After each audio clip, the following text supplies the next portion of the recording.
que ele possa nos trazer esses conhecimentos tão lindos e tão importantes que ele tem disponibilizado para todos nós. Então, Bruno, você que está aqui pela primeira vez, nós estamos estudando uma obra do Chico Xavier, uma obra psicografada por Chico, mas de autoria de André Luiz. É o 5º livro da coleção de André Luiz, que fala sobre a vida no mundo espiritual, né? Na semana passada, nós fizemos uma revisão dos capítulos 1 e 2, com o título, o primeiro capítulo, Entre Dois Planos, e o capítulo 2, A Preleção de Eusébio, né? Então, fizemos um catado geral, um enfoque geral, sobre o que cada capítulo trata, e, no contexto geral, o resumo dessa obra é o tratamento das doenças psíquicas, dos distúrbios psíquicos, que são analisados a partir do ponto de vista espiritual, né? Nós sabemos que todas as doenças, elas são efeito, as enfermidades são efeito de uma causa anterior, né? E geralmente essa causa ela está registrada no nosso espírito, no nosso perispírito, nos nossos corpos sutis, né? Então ela está ali registrada. É interessante a gente pensar nisso, porque o nosso corpo físico ele é uma máquina. Todos concordam que o nosso corpo físico é uma máquina? É uma máquina maravilhosa, uma máquina magnífica, que serve de vaso para a nossa essência. Então, o nosso vaso físico, ele é neutro, né? Ele não sente, ele não tem amor, ele não tem raiva, ele não tem sentimentos de antagonismo. O nosso vaso físico, ele reflete aquilo que a nossa essência transmite ao cérebro físico, né? Então, a nossa essência, sim, o nosso eu verdadeiro, sim, ele tem emoções, ele tem sentimentos, e ele reflete isso. Então, as enfermidades, as doenças, elas são esse reflexo do que o nosso espírito está transmitindo para o nosso cérebro, né? E esse reflexo, geralmente, ele dizima as forças, né? A energia desse corpo físico. Então, é com o intuito de estudar essas anomalias psíquicas, né? E uma das grandes preocupações que os irmãos, em geral, têm apresentado, que todos os companheiros que trabalham no grande projeto Terra, né? Da Nova Terra, têm em comum, são as desordens psíquicas que graçam assustadoramente em todo o planeta e que tem sido a causa de um número de suicídios cada vez maior, absurdamente grande, de depressão que anula as mais belas possibilidades do ser humano, né? Então, o ser humano ele se tranca dentro de si, num sentimento de inutilidade, de vazio, de solidão, de dor, e ele perde oportunidades preciosíssimas de trabalho, de crescimento, de interação, de doação. Então, o que nós intentamos ao indicar esta obra para estudo, sem nenhum comprometimento de passar as páginas, mas analisando cada pormenor do que é falado por esse grandioso avatar, Eusébio, é no sentido de alertar aqueles que nos ouvem, para que eles se observem, analisem se eles se enquadram nessas sintonias de distúrbios psíquicos, se autocorrijam. Eu não estou falando isso para vocês aqui, desse grupo, mas para aqueles que nos ouvem após essa manifestação, porque isso fica lá, naquele lugar onde é transmitido para todas as pessoas. No mesmo tempo, vocês observarem quem está próximo de vocês, se está nessa condição, e auxiliá-los, né? Num segundo momento, preparar espíritos reencarnantes para atuarem como socorristas nessas questões psíquicas. Não precisa ser médico, não precisa ser psiquiatra, não precisa ser psicólogo, basta amar. O amor socorre, o amor salva, né? E também para esses espíritos que estão na matéria, que são muito jovens, como é uma característica deste grupo, de terem pessoas bem jovens, né?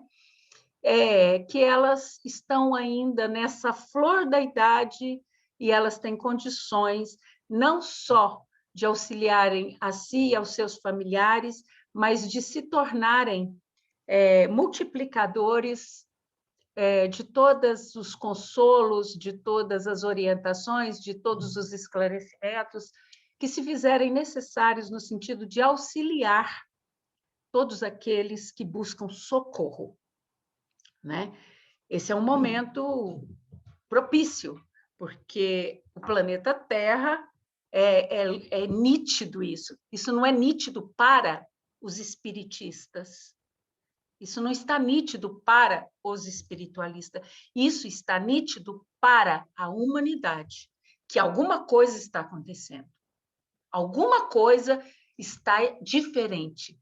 Então, aqueles mais antigos se prendem no livro do Apocalipse, que está lá no final do Novo Testamento. E tratam aquilo ali na literalidade, sem entendimento, sem compreensão, né? Outros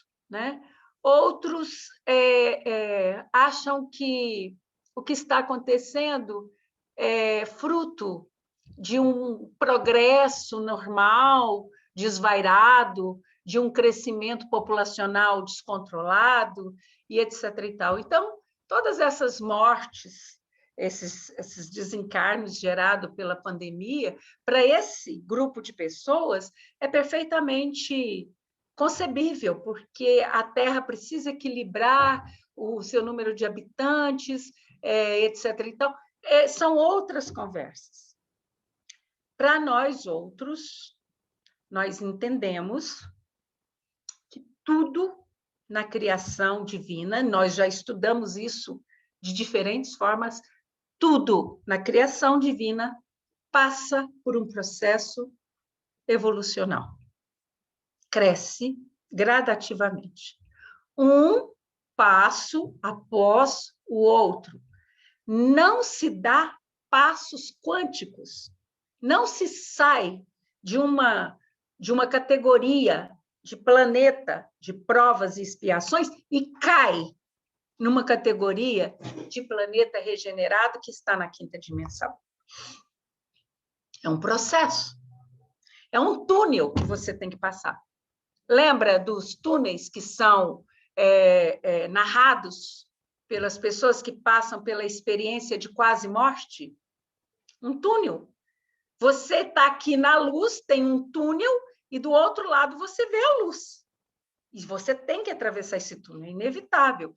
E o que é esse túnel nesse momento? O que é esse túnel nesse momento? É esse redemoinho de acontecimentos, de transformações. E observem que as máscaras estão caindo o tempo todo, né? Governos sendo revelados, sujeiras sendo mostradas, sabe? Tudo que estava escuso. Eu sempre falo aqui, o Hans já falava isso, que segredo não é de Deus, não é? Então, o que está... Isso Jesus já falou. Não há nada de secreto que não venha a ser revelado. Tudo está vindo à tona. Tudo está vindo à tona, né? Então, aí você começa a falar assim, nossa, relacionamentos sólidos de décadas que, de repente, desestruturam, né? O que está acontecendo aí? O que está acontecendo é um desencontro de frequências, né? Então, às vezes, as pessoas não estão aptas a nivelar essa frequência. Através de quê? Renúncia, de perdão, de boa vontade, ou de qualquer outra coisa. Então, por quê? Porque faz parte desse túnel que você entre nele de cara limpa, jogando com a verdade, com a transparência. Não tem como você entrar nesse túnel que te leva a um novo patamar de dimensão, trazendo com você rusgas, ressentimentos, mágoas, sabe? Todos esses sentimentos mal versados, mal trabalhados, mal digeridos, coisas que você esconde de você. Não tem como, você tem. Agora é o momento de se revelar, de se mostrar como você realmente é. E aí, quando você se mostra, de repente você percebe que você não é a pessoa que você imaginava que era. Você começa a se enxergar verdadeiramente. É o que acontece com a morte. Vocês estão tendo uma morte em vida. Porque o que é esse processo da morte? Esse processo da morte é você se deparar com você. É a sua consciência nua. Aí você se vê. E você se assusta quando você se vê de verdade. Quem você é? Ou quem você está? Né? Então, a gente se esconde atrás de um corpo físico, né? Relativamente, né? Bem aparentado. O homem se esconde atrás de si, atrás desse corpo. Mas, nesse momento agora, ele está tendo que se revelar. Ele tem que se mostrar.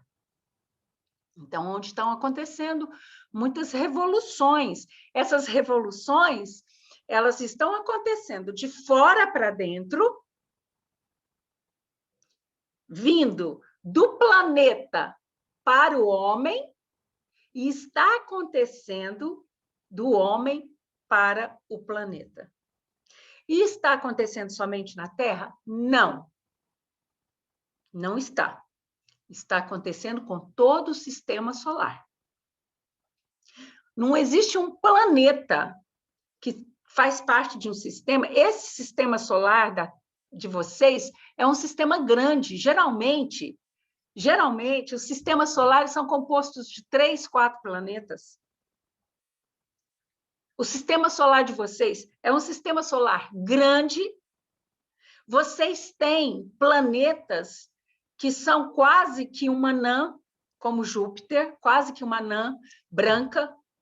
Ele é muito mais gasoso que rochoso, né? Um planeta gasoso por natureza.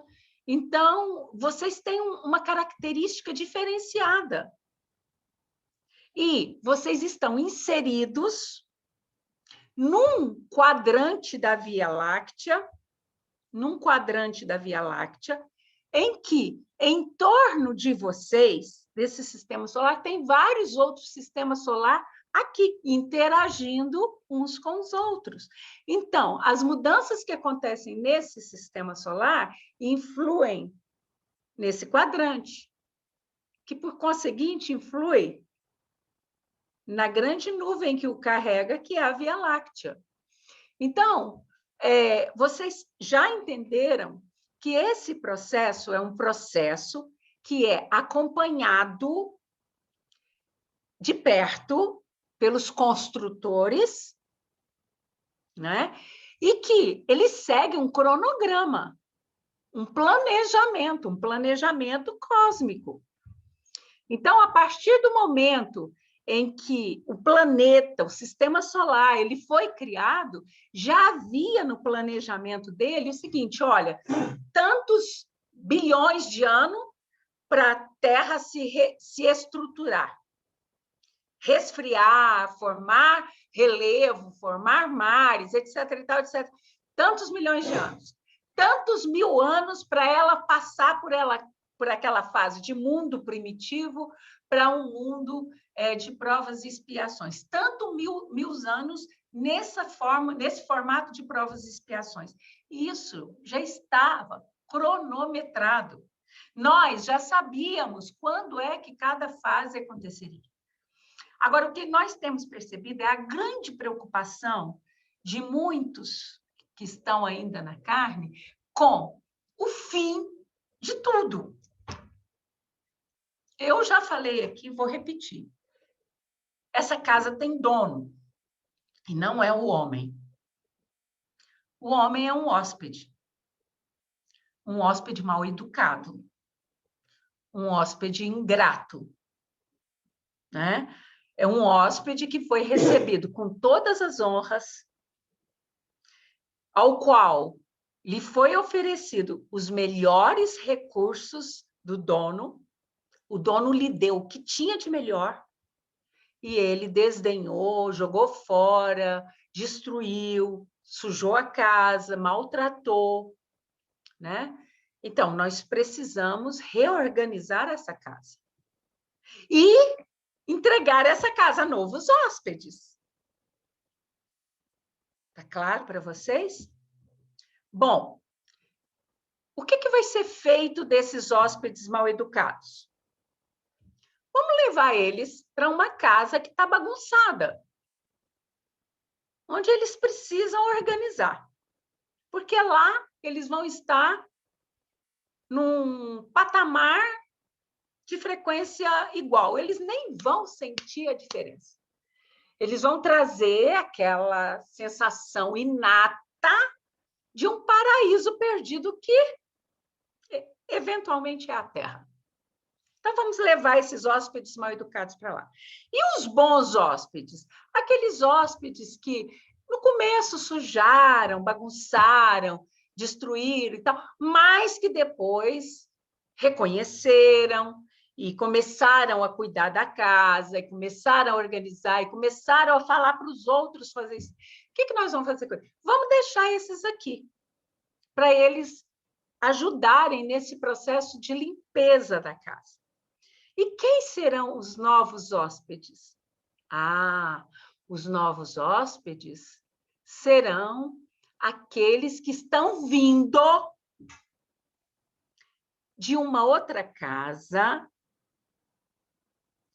que passou por esse processo agora, de um mundo regenerado. Então, eles estão vindo para cá, junto com outros de casas evoluídas, para quê? Para ensinar aos que ficaram como é viver num mundo em que não existe a sombra, a violência, a dualidade. Não é? Então, é isso. Aí, quando a gente fala, o Seta Branca fala muito nisso, nas comoções climáticas e tudo mais, é claro que o planeta ele está nesse processo de crescimento, de adaptação, de reajustamento, de evolução e de limpeza. Algumas partes desse planeta, sim, sofrerão as consequências dessa acomodação, dessa nova acomodação. Mas eu posso dizer a vocês que nessa terra vocês estão muito bem guardados, né? Então, é importante entender isso, porque esse mundo de dualidade que vocês vivem, esse mundo, então, ele deixa de existir como dual e ele passa a entender somente as polaridades, né? Então, esse tema faz parte desse segundo capítulo, né? Que vocês estão estudando, faz parte do discurso de Eusébio, né? Em que ele fala para aquela multidão que está assistindo ele aí, esse parâmetro de polaridade, de dualidade, porque ele diz que se cantava hino de louvor com Krishna, cantava hino de louvor com Krishna, aprendendo sobre a imortalidade da alma, e logo depois ia para a margem do Gange guerrear, matar, destruir, sabe, tomar posse do que é do outro. Ele diz que se soletrava o amor universal com Buda, com Siddhartha Gautama, e que depois ia perseguir os semelhantes, né? Ia fazer aliança com os guerreiros singaleses e hindus e matar os seus próprios irmãos, né? Ele fala daquela devoção dos hebreus ao acompanhar, ao guardar a Arca da Aliança, a arca simbólica que tinha as tábuas dos mandamentos sagrados, né? Reiteradas vezes lia aqueles mandamentos de Yahvé, se comoviam daqueles rolos sagrados, daqueles pergaminhos sagrados, e depois, né, esquecia tudo aquilo e declarava guerra aos filisteus, a outros povos, aos cananeus, e enfim. Então, o que a gente lê nesse trecho do discurso da preleção de Eusébio, né? O que nós absorvemos desse pequeno trecho, desse pequeno parágrafo, quando ele fala que, ao mesmo tempo em que se chorava de comoção religiosa em Atenas, diante daqueles deuses maravilhosos, a gente ia e matava nossos irmãos espartanos. Ao mesmo tempo que se admirava a matemática, a aritmética de Pitágoras, né? Aquele grande filósofo que vai para o Egito estudar, que traz grandes ensinamentos a partir da geometria sagrada, da matemática sagrada, da força dos números. A gente seguia Alexandre para conquistar, para matar, para assumir novos domínios de terra, né? Enquanto em Roma se oferecia oferendas valiosas aos deuses, naqueles santuários maravilhosos, né? Cada rei construía um templo maior que outro para o seu Deus, exaltando a virtude desse Deus. A gente ia, desembainhava as armas, matava, crucificava, dominava, né? Espoliava os bens dos povos dominados, violentava as mulheres, escravizava as crianças, né?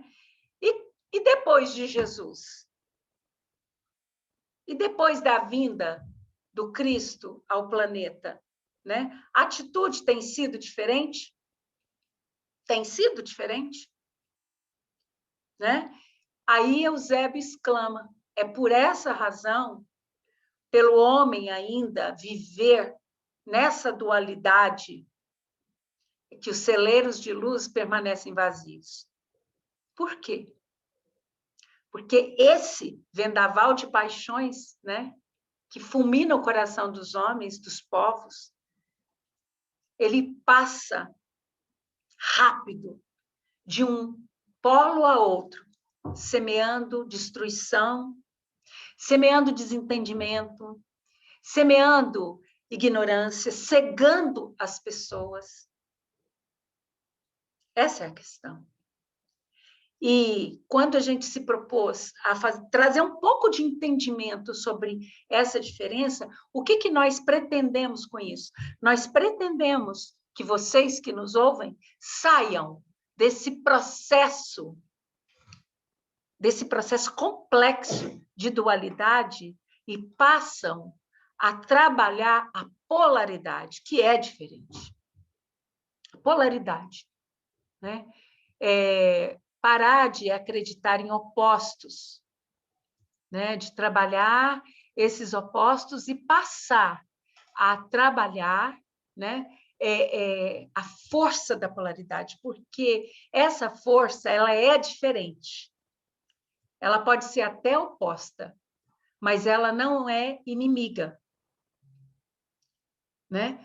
E uma coisa interessante que eu quero comentar com vocês, no momento oportuno, no trecho do livro que nos for oportuno falar um pouco dessa cultura oriental, a gente vai poder adentrar um pouco mais, mas eu queria ressaltar que, embora na cultura oriental eles tivessem um conhecimento muito distante, muito diferente do conhecimento ocidental, até do próprio cristianismo, né?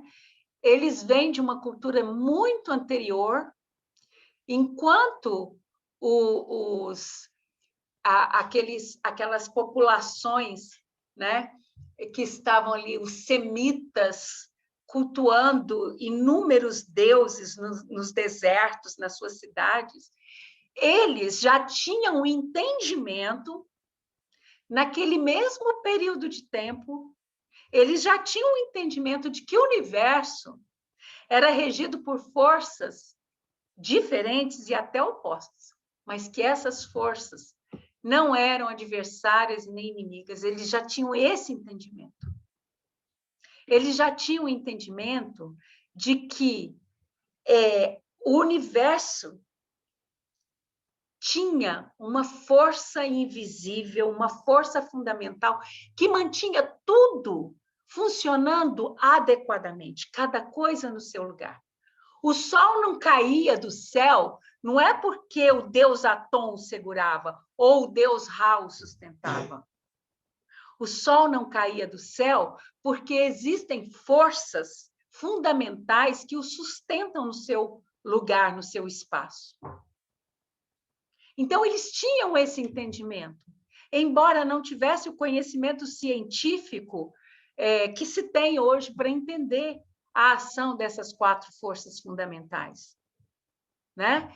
Então, a gravidade, o eletromagnetismo, as interações nucleares, né? E agora também, com os novos estudos da matéria escura, de tudo que essa matéria escura proporciona, no tempo certo, João, os entendimentos virão sobre esse tema.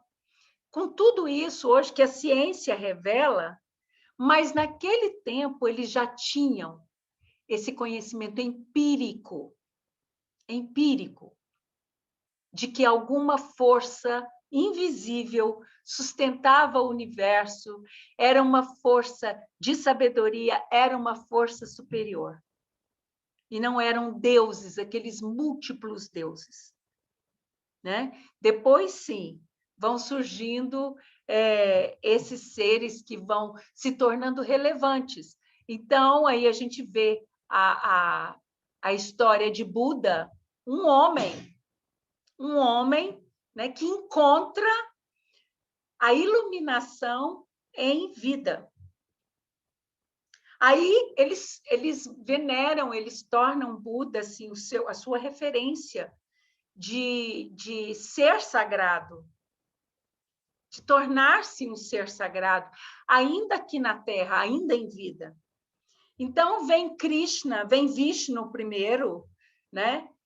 Vishnu vem à Terra, se manifesta, e aí eles têm em Vishnu essa deidade, essa reverência de um ser criador.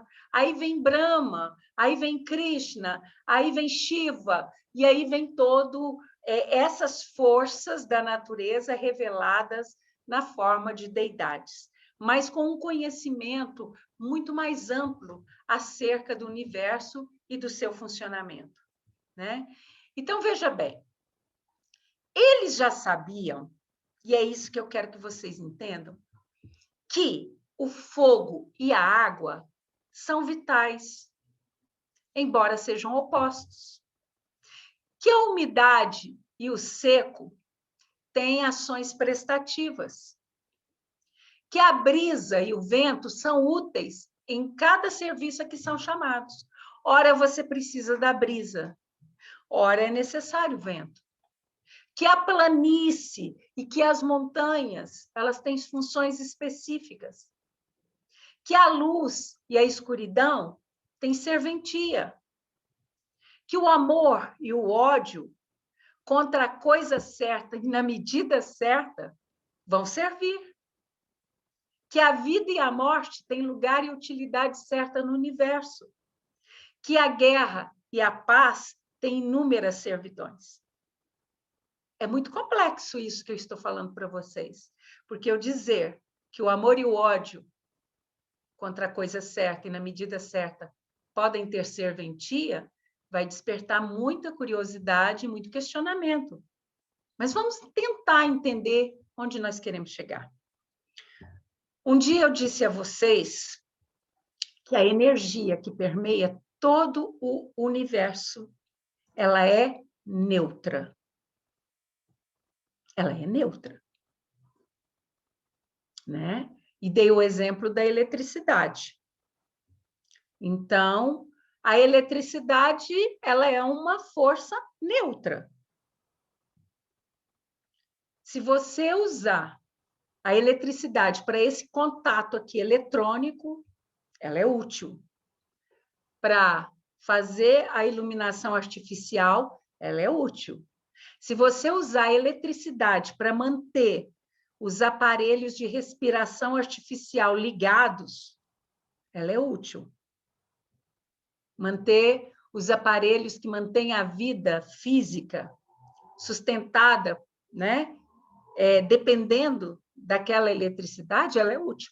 Mas e se você usar essa mesma eletricidade, um fio desencapado, num solo com água, para matar propositadamente? Se você usar essa eletricidade numa cadeira elétrica, ela vai ser ruim, mas ela é neutra. Ela vai assumir a função que você der a ela. E a força que existe no universo? Nós já estudamos que Deus não criou o mal. Ele não criou o ódio. Ele não criou a sombra. Então, por que elas existem? Por que elas atuam? Por que elas são fortes?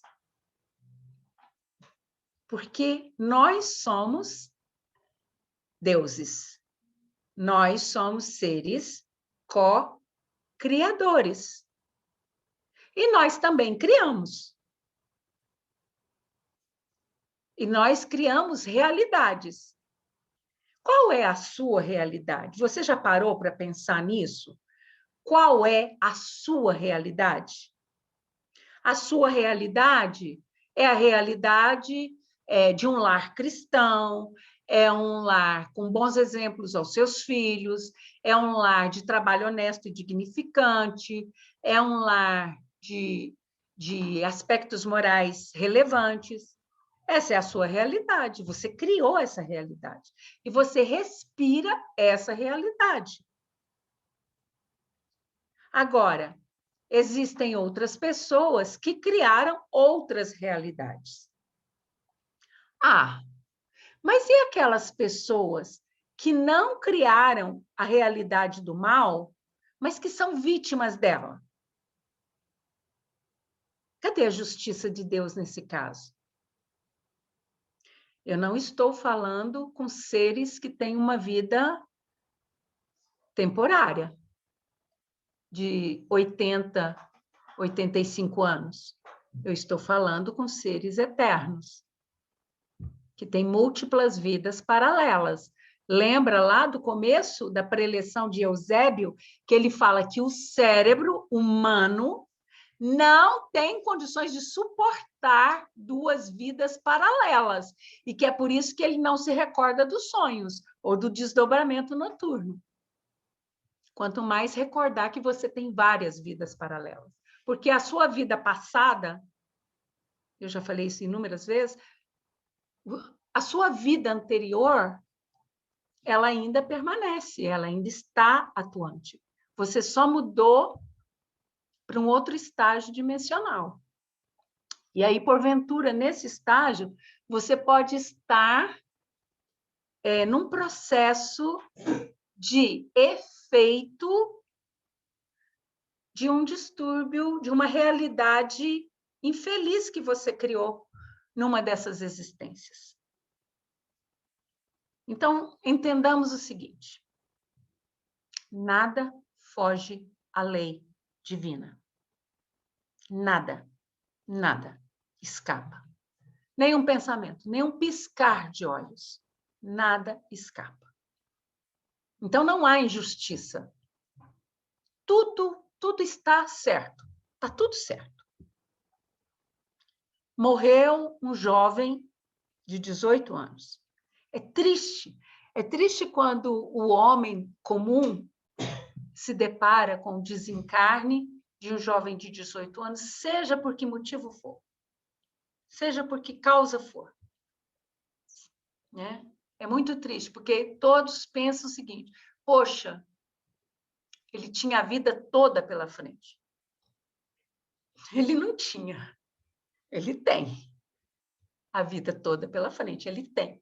E se essa morte não foi causada por sua livre e espontânea vontade, através do suicídio, seja o suicídio espontâneo, consciente ou inconsciente,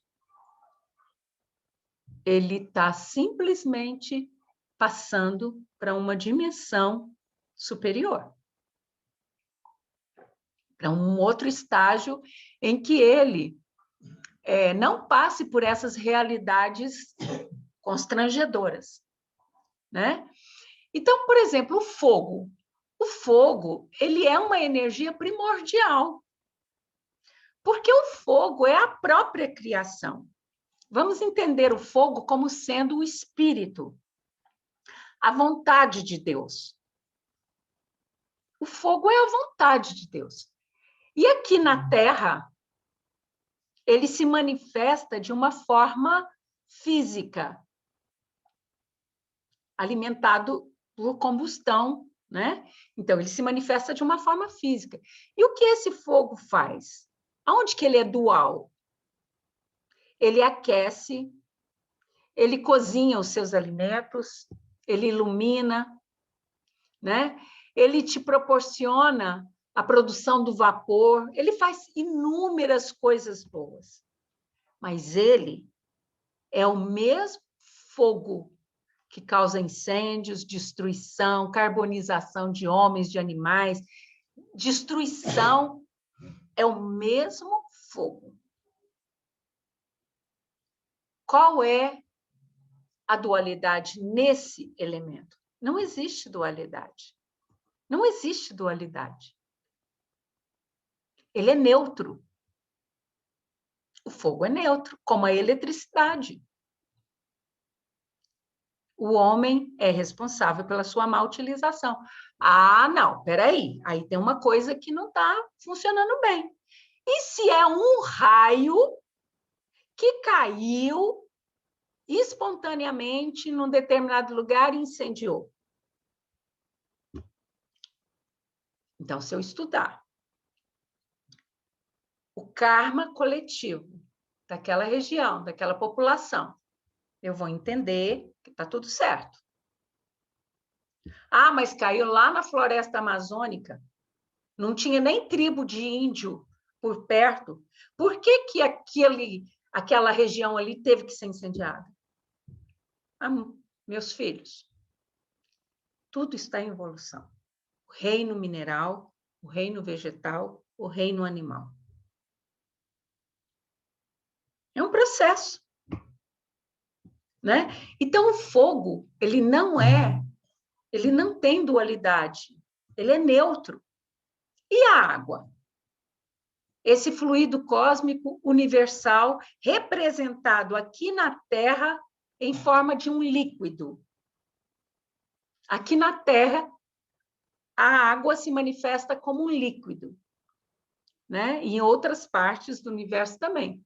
Mas a grande referência dessa água é esse fluido cósmico universal, que forma o grande aquário divino, onde todas as coisas estão inseridas, né?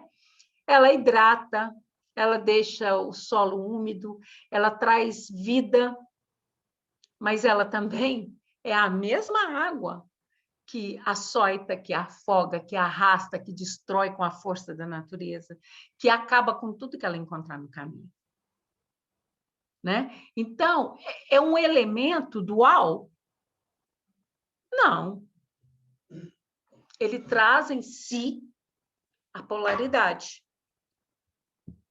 Ela pode trazer a vida e ela pode ser agente da morte.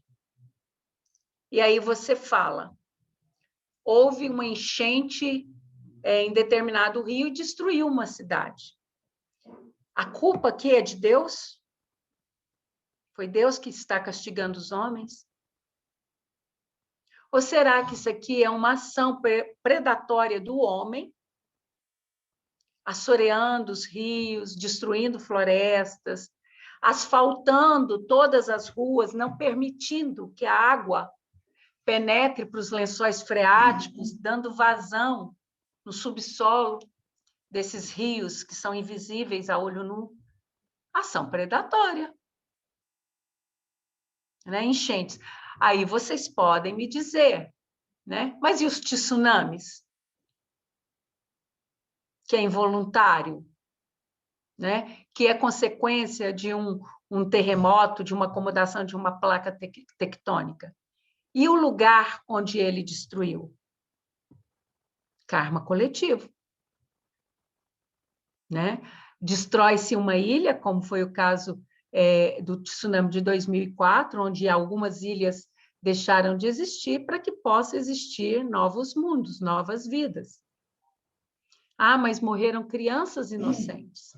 Pessoas boas, sim, desencarnaram crianças inocentes. E é doloroso. Mas eram crianças que vieram à Terra sabendo desses percalços, cumprindo final de suas etapas kármicas. E que até pedem esse tipo de prova para poder quitar definitivamente um determinado karma. Porventura, podem ter sido pessoas que destruíram a natureza, que foram grandes agentes de destruição do planeta. Pedem provas parecidas com essa, de perecerem por um vendaval, de perecerem por um terremoto, de perecerem por um vulcão, né? E nós não vamos ter piedade, não vamos auxiliar, não vamos ter compaixão dessas pessoas, porque eles têm que passar por isso? Não.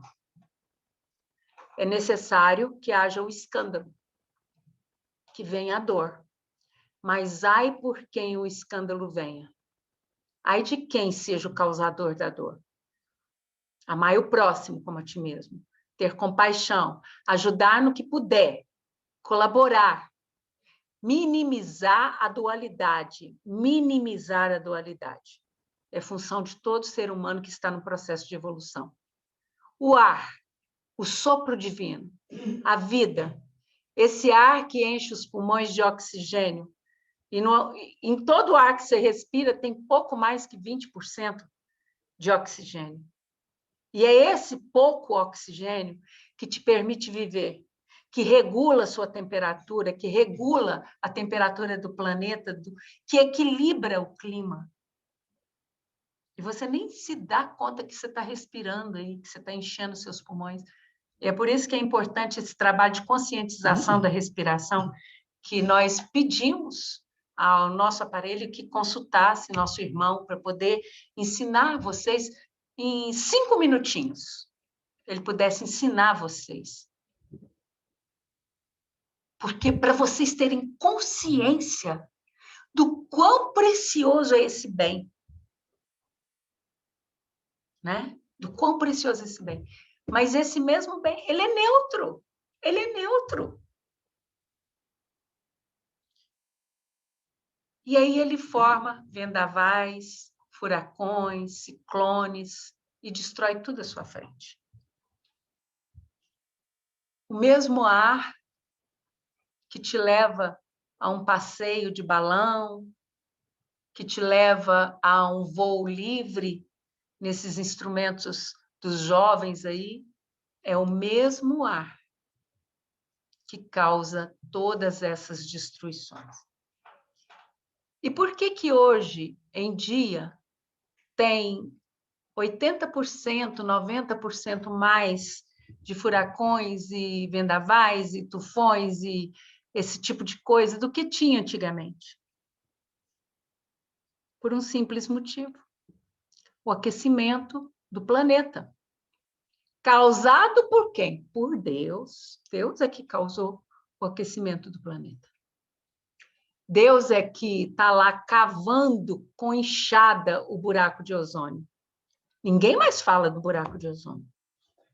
Ninguém mais fala, ninguém comenta. Então, é culpa de Deus.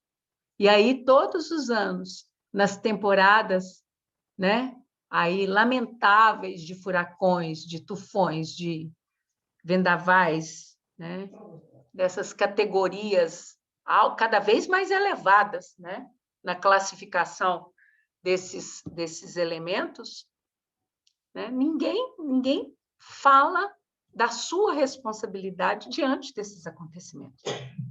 E por que que destruiu aquela coletividade?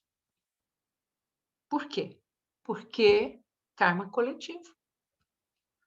Nesse país, antigamente, não tinha nenhum tipo desses eventos. E por que que agora tem tantos? Porque já começou a migração. Isso já acontece há muito tempo, né? Porque vocês são europeus. Todos vocês, a grande maioria aqui é europeu.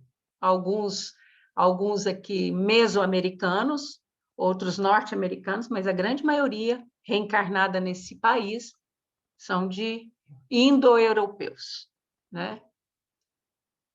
E agora acelerou muito mais esse processo. Então, eles estão ali naquela região do sul, de Santa Catarina e tudo mais, e está sofrendo. E terremoto e vulcão tá por vir, né? E a Terra? Né? Ela é neutra? Será que a Terra é neutra? Ela que acolhe a humanidade, que oferece todos os recursos necessários, ela é o mesmo planeta que treme, que sacode, que se rasga e que destrói tudo que encontra pela frente. E quem é que pode prever? Lá os sismógrafos ficam lá acompanhando, ficam acompanhando. Mas quem é que pode prever um terremoto de 7 na escala Richter dentro de uma área urbana? No momento que ele vai acontecer. Você consegue prever com 1 hora de antecedência? Não dá tempo de evacuar. A destruição se faz. E aonde que existe dualidade aí? Não tem, porque são elementos neutros. O homem é que fez uma má utilização desses elementos. E aí, tudo é a lei, uma das leis universais que regulam todo o universo, não é o planeta Terra, é a lei de causa e efeito. A mesma luz do sol que te dá vida, que te ilumina, que te aquece, é a luz que te mata, que te cega, que causa secas devastadoras, que mata animais de sede, que dizima populações inteiras. O grande problema do seu planeta, nessas próximas décadas, é o que eu, comentando com o meu aparelho, disse com ele.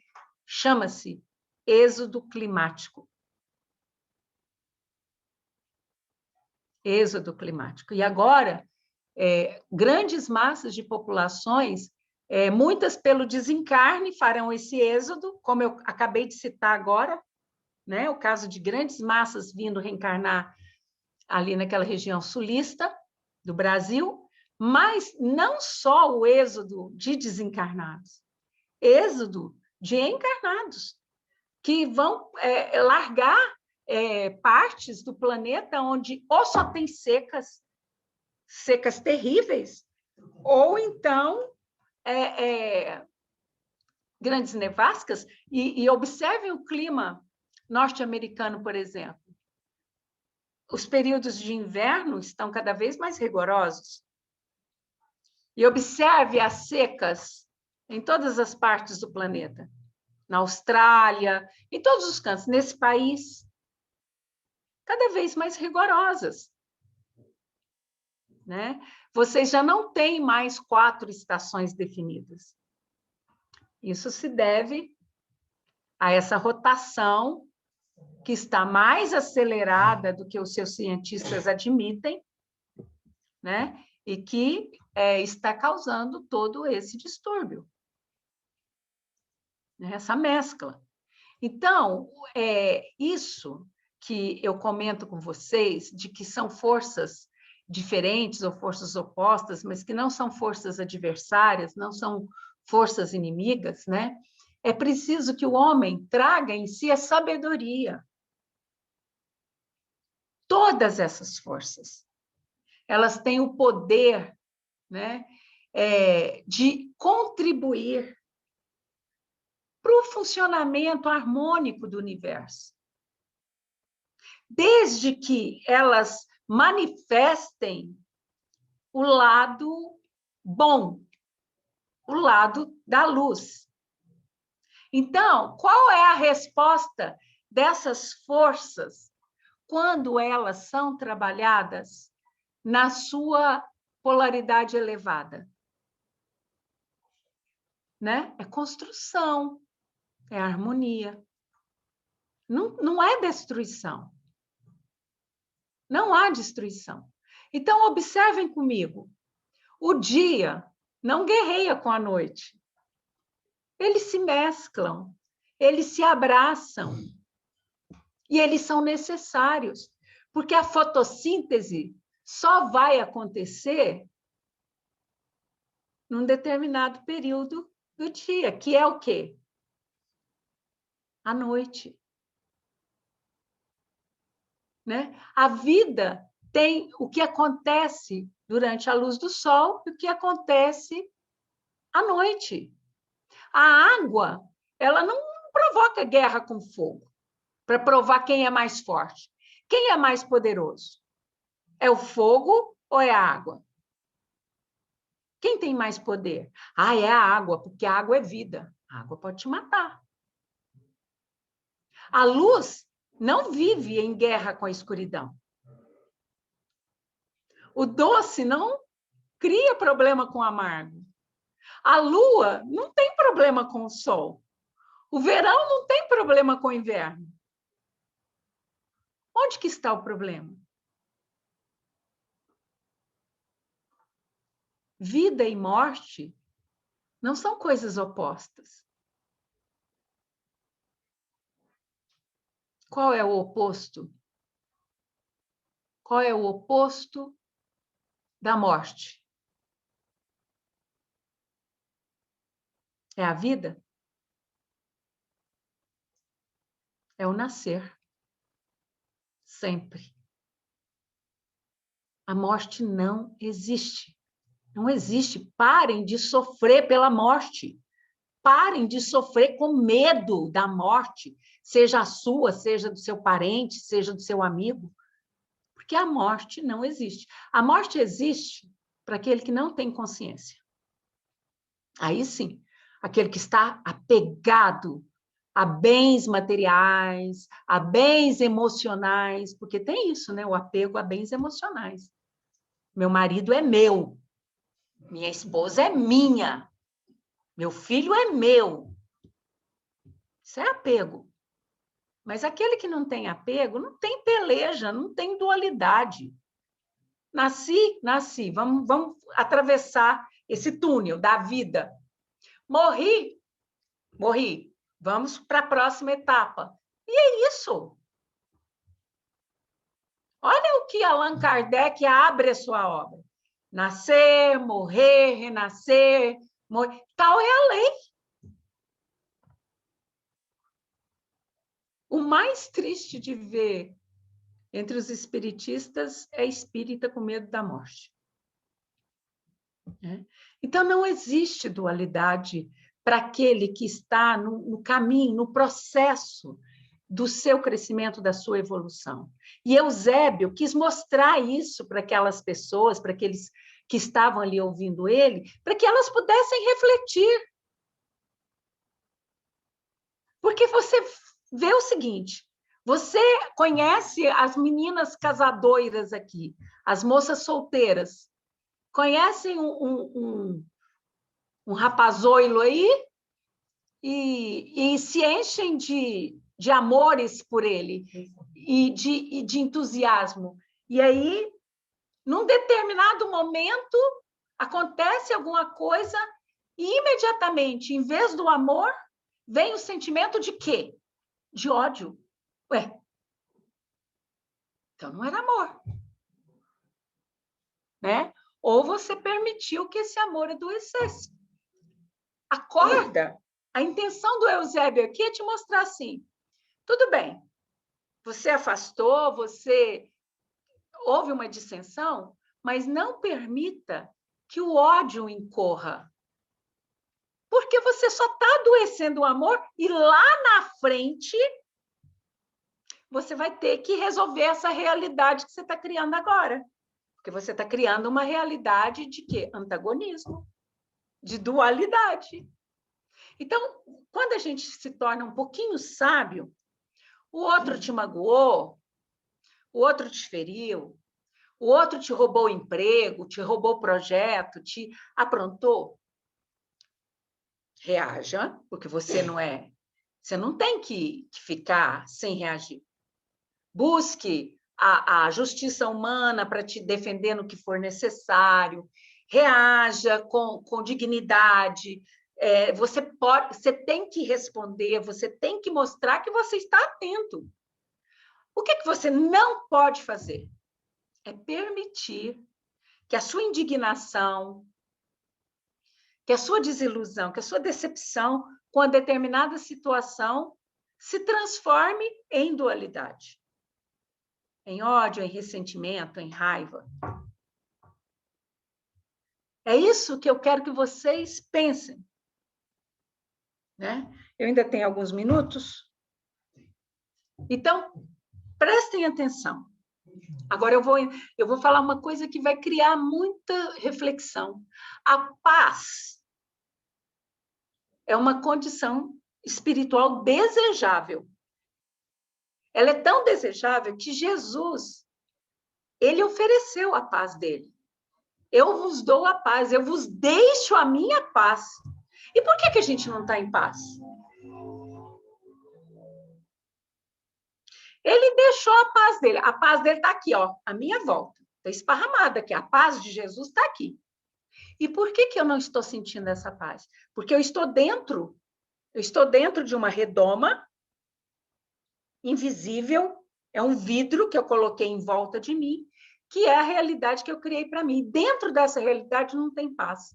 Tem ansiedade, eu estou preocupada com amanhã, com o que vai acontecer amanhã, com a resposta que eu vou ter amanhã, com o resultado do meu exame amanhã, com isso amanhã, com aquilo amanhã. Dentro dessa redoma, nessa realidade, eu não tenho paz. Por quê? Eu estou em depressão. Por quê? Por causa do ontem. Porque ontem eu tive uma decepção, porque ontem alguém me magoou, porque ontem eu me senti humilhado. Eu não tenho paz dentro dessa redoma, por quê? Porque eu sou egoísta e eu só olho para o meu umbigo. Eu não olho o outro. Eu não vejo a necessidade do outro. Eu não vejo os problemas do outro, que são muito maiores que mim. Vocês já pararam para questionar? Minha vida está problemática, está complicada, está numa situação tal. E quem é que quer trocar de lugar comigo? Ó, que gostaria de estar no seu lugar, com os seus problemas. Pergunta para um entubado se ele não daria tudo para ter as suas dívidas, o seu cheque estourado, o seu nome sujo, porque você não conseguiu pagar uma determinada conta, para não estar com seus problemas, relacionamento, etc. e tal. Gente, o que acontece é resultado das nossas próprias ações. Vamos começar a entender isso de uma vez por todas. Nada acontece com você por acaso. Não existe acaso. Existe semeadura. Olha para sua mão. Quais são as sementes que você está semeando agora, presentemente? Que sementes são essas? São sementes de paz? São sementes de amizade? São sementes de lealdade? São sementes de fraternidade? Então, fica tranquilo, meu irmão. Amanhã você vai colher coisas boas, porque você está inserido na lei de afinidade. Então, veja bem, a gente fala nessa paz, que é o estado espiritual desejável, né? Para todos os seres humanos. Porém, muitas vezes é a guerra que é útil nesse mundo de provas e expiações. É a guerra que se torna uma travessia para alcançar a paz. Se não fosse assim, Allan Kardec não teria falado, através da codificação, da utilidade das guerras. Olha só, o que aconteceu na Revolução Francesa, né? A Revolução Francesa, a própria palavra revolução, né? A queda da Bastilha. O que acontece? Cai por terra a violência dos nobres, o exagero dos nobres, a exploração da nobreza, a usurpação do clero, do Estado. Quer dizer, uma violência sobrepujando outra maior, para que possa ter o quê? Luz. Por isso é chamado de Idade da Luz. Né? Então, a questão 742 do Livro dos Espíritos, né? Allan Kardec pergunta: o que impele o homem à guerra e não à paz? O que leva ele à guerra? E ele fala: é a predominância da natureza animal sobre a natureza espiritual, é o transbordamento das paixões. Transbordamento das paixões. Então, se você olhar as guerras nesses filmes que vocês assistem aí, as guerras medievais, elas eram dantescas, porque um colocando a adaga na barriga do outro, ferindo, e daí para todos os tipos de barbárie. E será que as guerras hoje são menos dantescas, são menos violentas? Né? Basta lembrar daquela fotografia memorável da menina, né, que é queimada pelo calor, pela energia de uma bomba que é jogada ali no Nepal. né? Então, Allan Kardec, através desses espíritos codificadores, leva para vocês esse conhecimento, que à medida que o homem progride, menos frequente se torna a guerra. Mas o problema é o seguinte: o homem, uma parcela da humanidade, está progredindo espiritualmente, está despertando. Outra parcela da humanidade está progredindo intelectualmente e decrescendo moralmente, né? Então, continua o quê? Os riscos iminentes das guerras. E essas guerras têm utilidade? Ainda tem, nesse mundo de transição que vocês estão vivenciando. Se a gente lembrar da Segunda Guerra Mundial, e aí esse exemplo aqui veio até intuído pelo nosso irmão Hans, né? Foi graças à guerra que o exército russo promoveu contra os nazistas que a Europa e a Ásia puderam ver a queda do exército alemão. O fim do extermínio de milhões de seres humanos, não só judeus, né? Mas todo ser humano que não atendesse àquela exigência de padrão ariano, né? Então, uma guerra sobrepondo-se à outra maior, para poder ter o quê? Paz.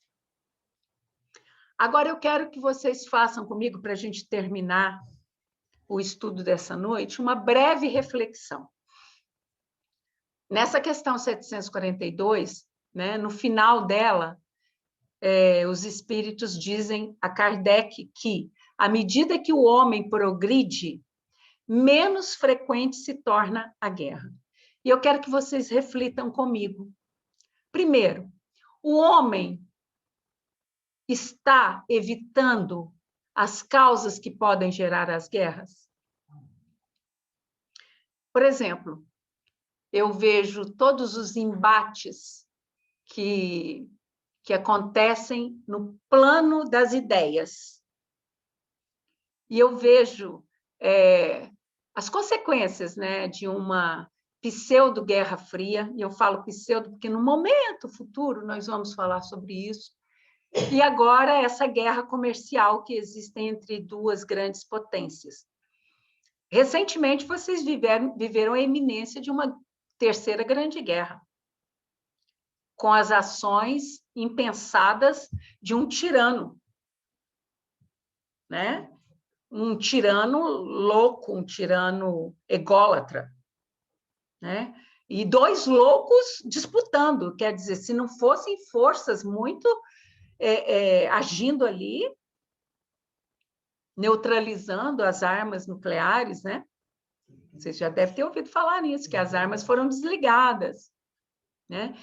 Outra reflexão: os países ricos, eles realmente acabaram com o programa nuclear? Eles exterminaram as suas bombas? Eles deixaram de produzir bombas? Vocês têm certeza disso? Isso existe? Está tranquilo para vocês? Né? Uma terceira reflexão: será que não tem mais motivo para haver uma nova guerra de proporções mundiais? Veja bem, como que começa uma grande guerra? Dois países se peitam, se enfrentam. Os aliados desse país vão apoiá-lo. Os aliados desse vão apoiá-lo. E o que vai acontecer com esses aliados? Eles têm reciprocidade entre si. Um vende mercadoria para o outro, compra do outro, um negocia com o outro.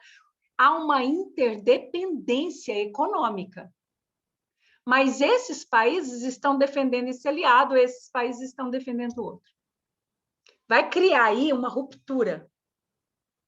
Essa ruptura, ela vai causar ausência de víveres, ausência de alimentos, ausência de produtos. Aí eles vão começar a guerrear entre eles, um pequeno país com outro pequeno país, porque eles querem esses produtos. Então, a guerra não começa assim, o lado Oriente declara guerra ao lado Ocidente. Não é assim. Então, é preciso refletir. Aquilo que eu falo para vocês, pensar, raciocinar, né? Sobre o estado atual das coisas. E o que eu posso fazer por isso? O que eu posso fazer? O que você pode fazer, né, para mudar esse estado de coisas? Mude a si mesmo. Transforme-se. A partir do momento que muda o seu pensamento, muda o seu estado vibracional, ele vai engrossar um exército invisível que trabalha pela paz, para que essa paz que Jesus deixou chegue a você. Então, você vai ficar em paz. Você se trabalhou, você está mudando, você está mantendo um padrão de pensamento elevado, você vai começar a sentir paz. Ela vem devagarinho, ela vem bem sutil, bem tranquila, vai se instalando em você. Aí você escuta uma notícia longe, dando conta do quanto de pessoas foram contaminadas pelo vírus no dia de hoje, quantas morreram, está faltando medicamento aqui, está passando necessidade ali, o governo falou isso. Isso não te atinge. E não é que você é alienado. Você não é alienado. E não é que você é omisso. Você não é omisso. E não é que você é apolítico, não se interessa, não toma partido. Não é nada disso. Você simplesmente despertou, você simplesmente entendeu o que é a realidade, você simplesmente não faz mais parte dessa realidade em que eles vivem. A sua realidade é outra. Aí você tira a redoma e você está no universo, você faz parte do universo. Seja bem-vindo ao universo. Seja bem-vindo ao universo. Porque você está fora dessa redoma, dessa realidade medíocre, castradora, limitadora, doente, violenta. Você não faz mais parte disso. Então, você faz parte do quê? Do universo. A partir do momento que você faz parte desse grande universo, você vai entender que esse grande universo é um celeiro rico, abundante, próspero, e que ele coloca à sua disposição todas essas coisas. Porque você é herdeiro divino, você tem direito a tudo isso, a ser próspero, a ser saudável, a viver em paz, a ter um corpo equilibrado, harmônico. Você tem direito a isso. Você tem direito a uma casa com conforto, porque o universo quer que você compartilhe disso. Porque você saiu dessa redoma. Olha que bom. Olha, você é que se faz bem, você é que se cura. É o que os arturianos estão tentando mostrar para vocês na terça-feira. É você que se cura a partir do momento que você fala não para a violência, a partir do momento que você fala não para o egoísmo, a partir do momento que você fala não para a matrix, para a dualidade. Então você se torna senhor da sua verdade. E qual é a sua verdade? A sua verdade é o amor. O amor verdadeiro. O amor por todas as coisas, por tudo que há. Você começa a amar tudo que existe. O bichinho, o bichão, o verme, a barata, o rio, a árvore, o pássaro, a serpente, a largata. Você começa a amar.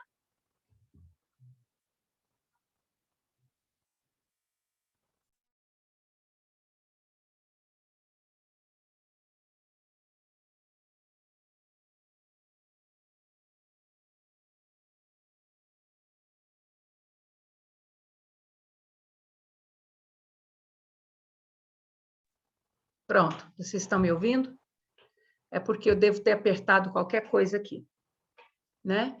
Então, para entender, logo, as pessoas começam a imaginar que existem deuses, que existem demônios que estão agindo, os 4 cavaleiros do Apocalipse, montados em seus cavalos destrutivos. Isso são coisas, figuras alegóricas,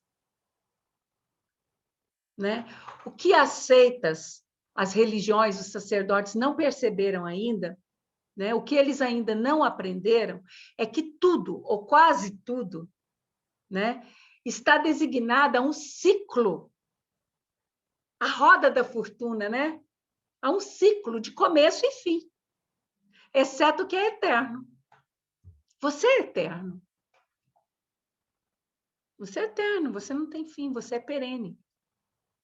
O seu corpo, que é a sua máquina, que nós começamos a falar aqui hoje, que é a máquina, que é o robô ao qual o seu espírito dirige, ela fica velha, ela precisa de manutenção. Aí você troca de máquina. Né? Então, é preciso mudar essa concepção que o homem tem sobre dualidade. Né? As coisas são cíclicas. Tudo tem um começo, tem um meio, tem um fim, tem um começo, tem um meio, tem um fim. É o quê?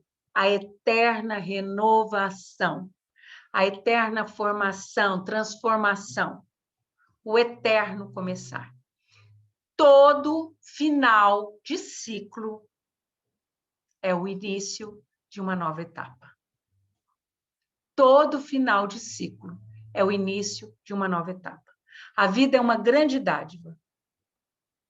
Contudo, se as pessoas só nascessem, e não trocassem essa máquina, a Terra já não teria espaço para suportar toda a população. Será que ainda haveria espaço para construir, para plantar, para criar rebanho, para edificar essas construções, né, gigantescas? Será que teria água potável para todos? É natural que haja esse processo de ir e vir, de mudar a carcaça, a couraça, de transformar. Né? Então, hoje, nós encerramos o nosso estudo de dualidade. Encerramos o estudo de Deus, dentro desse contexto de dualidade, e aqui nós encerramos essa parte desse parágrafo maravilhoso, dessa preleção riquíssima de Eusébio, né? que nos fala sobre a dualidade, a polaridade. E espero que vocês tenham compreendido, né, de uma maneira ampla, tudo isso e entendido a serventia que é para a vida prática de cada um o entendimento dessa arte, dessa ciência. Né? Então, nós temos ainda uns 3 ou 4 minutos, né? E o Anderson me comenta, é começar a criar o céu e parar de criar o inferno. É isso. Anderson, o que é o que vocês chamam de zona umbralina? O umbral profundo é o que vocês conhecem como inferno de Dante. Umbral profundo. O que é a zona umbralina? Se não a condensação do pensamento humano. Agora, preste atenção, Anderson. O homem criou a zona umbralina com o seu pensamento. E quem que está estagiado ali na zona umbralina? Um dos pensamentos que contribuiu para aquela construção, você concorda? A partir do momento, André Luiz ajudou a construir um pedacinho da zona umbralina com as atitudes dele. A partir do momento que André Luiz foi resgatado depois de 8 anos de estágio ali, fixado, parado num pensamento, né? Fixo em torno das suas atitudes, repensando o seu comportamento. A partir do momento que ele foi resgatado, aquele pedacinho da zona umbralina deixou de existir? Não. Como que ela foi neutralizada? A partir da ação do André Luiz, efetiva na reconstrução do bem, do amor, de novas atitudes. Então, veja bem, essa zona umbralina, agora, nesse período de transformação, ela está sendo esvaziada, né? Porque ali tem milhares de espíritos que estão sendo já transportados já há algum tempo, né? Para a Lua e para outros mundos, para poder seguirem o seu caminho. Então, está sendo... Mas é preciso que essa zona, com esses pensamentos, ela seja transformada. Através de quê? De novos pensamentos, de novas atitudes, que partam da terra, dos homens da terra. Então, espera-se que na terra regenerada não exista um umbral grosso ou umbral profundo. Vai haver uma pequena camada de umbral ainda, daqueles pequenos egoísmos, aquelas, sabe? De coisas leves. Ainda vai ter. Mas não o grosso umbral. Você me entendeu? E ele é uma construção humana. Aí você fala assim, você fala que inferno não existe. Existe a realidade que você criou. Então, você criou uma realidade infernal, ele existe. Você não quer passar pela zona umbralina, né, Anderson? Ninguém quer. Construa uma realidade boa. Agora, hoje, faça uma realidade de amor, de luz. Anderson, é fácil. Tudo que você for falar, que saia do seu coração, que saia luz da sua boca. Não que saia palavras de baixo calão, palavras de pessimismo, palavras que engrossem o pessimismo do outro. Mas você vê, né? Esse governo aí, ó, vai acabar com o Brasil. Aí você vai e engrossa. Você está engrossando um umbral. Se você não tem o que falar,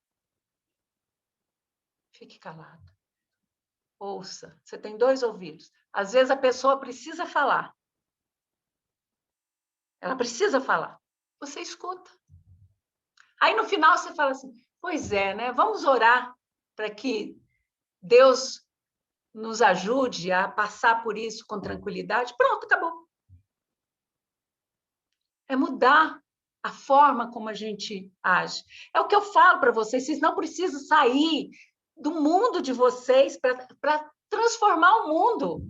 É dentro da casa de vocês. Seu filho chegou lá xingando o patrão, esbravejando contra a namorada, não sei o quê. Espera ele acalmar. Depois, no momento oportuno, o que está acontecendo? O que houve? Eu posso te ajudar em alguma coisa? Ele vai falar. Deixa ele falar, ele precisa falar. Depois, no segundo momento, você dá um exemplo, você fala alguma coisa. Não lê sermão, não discutir relação, que é muito chato. Eu sempre falo isso. Mas transbordar amor. Transborde amor. A luz não permanece no umbral. Se você se transformar em luz, olha o que eu falo. Brilhe a vossa luz, seja luz, ilumine os seus. Não é isso que eu falo o tempo todo aqui? Como é que a luz vai ficar no umbral? Se você for luz e for para o umbral deixa de ser umbral. Ele vai se tornar um pedaço de luz. E qual é o pedaço de luz que o umbral torna? Hein? Pelo seu pensamento. Postos de socorro, mundos transitórios. Construções suas. Casa, Lar Fabiano de Cristo. O próprio nosso lar, que é um mundo em transição, que começou assim, pelo pensamento dos fundadores. Dentro da zona umbralina. Tanto é que ele tem uma intersecção, uma ligação com a zona umbralina. É um apêndice da zona umbralina. E tantos outros postos de socorro. Sejam luz. Brilhem a luz de vocês. E está tudo certo. Cada coisa no seu lugar, um dia de cada vez, um passo atrás do outro, tranquilidade para enfrentar todas as situações.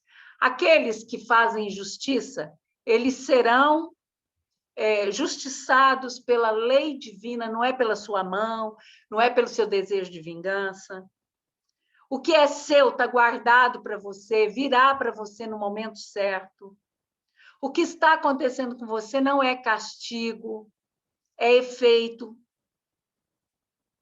Tenham paciência, tenham tranquilidade, manifestem a fé de vocês através de atitudes, e não através de dogmatismo, de sermões, nada disso. Através de atitudes, de compromisso com vocês e com a luz.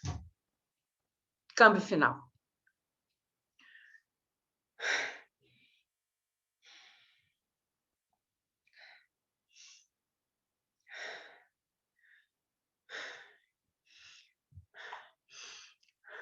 Pode fazer oração final para nós?